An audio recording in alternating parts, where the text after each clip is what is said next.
back to our channel and Sandcastle tip of the day. Today's tip, we're going to detail these roof eaves and add dormers and make these roofs really cool. So stick with us and check out our Sandcastle tip of the day.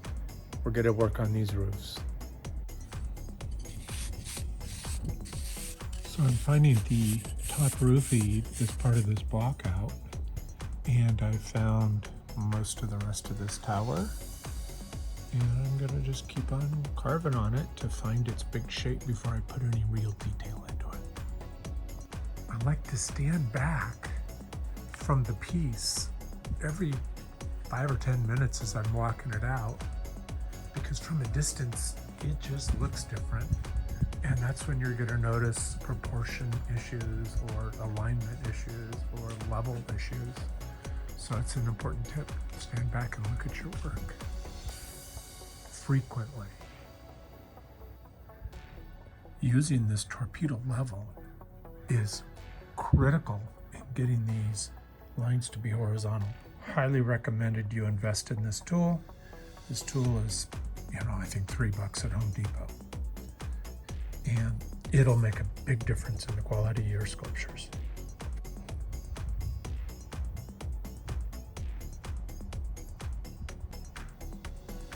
This top roof element I carved in place, and on this little roof I think I'm going to add a little ball on top to give it its top element or finial. I'm going to put a dormer right about here, and what I like to do is cut a little notch in the sand and hand pack up wet sand, and it'll just fit right into that notch and it'll hold it up for the dormer. I'll pack up more sand than I need and trim it to fit. Trim it to size, I guess is how I should say it.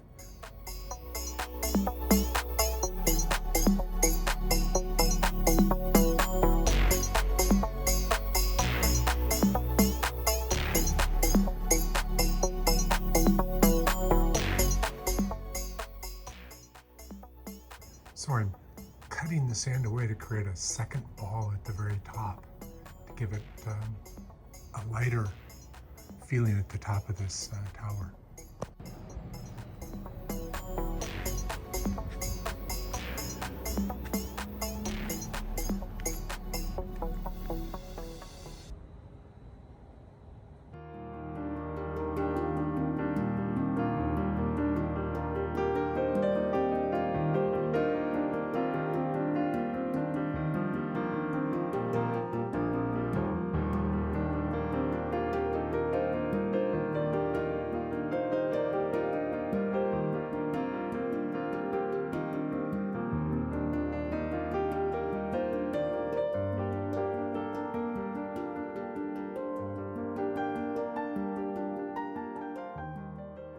So I cut a reveal underneath that roof edge for these roofs to give the roofs a shadow line that really makes them pop out.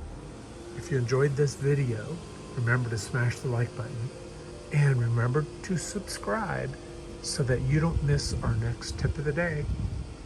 We'll see you soon. Bye.